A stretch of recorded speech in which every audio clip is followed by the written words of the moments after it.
រៀងសំណើចសើចតាមទូរស័ព្ទម្លីអូនរៀបរាប់រឿងខេត្តកំពត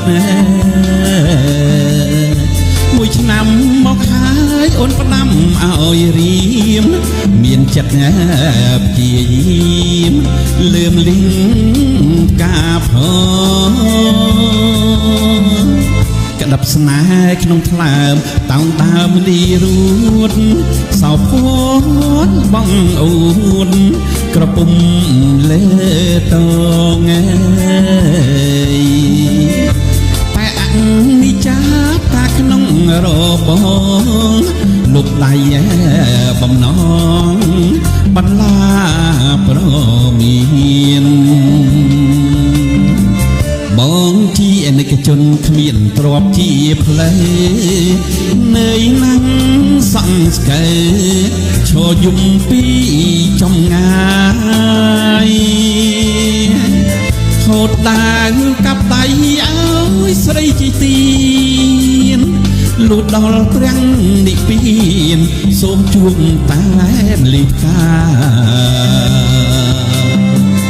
ក្តាប់ស្នេហ៍ក្នុងថ្លើមតោងដើមលីរួន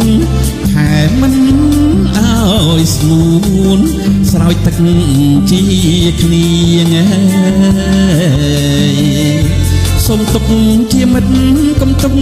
ជាមីជាតិនេះបងប្រាថ្នាតែម្លឹងមួយទេ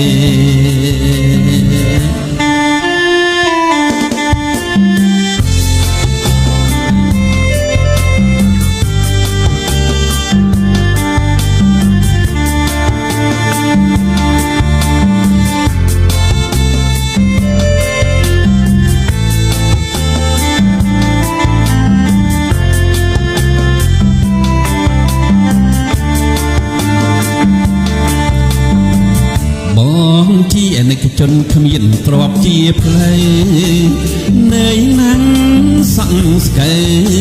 ឈរយំពីចំងាយ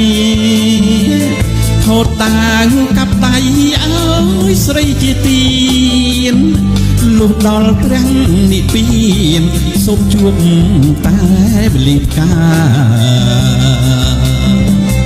ក្តាប់ស្នេហ៍ក្នុងថ្លើមតោងដើមលីរួតខែមិនឲ្យស្ងួតស្រោចទឹកជាគ្នា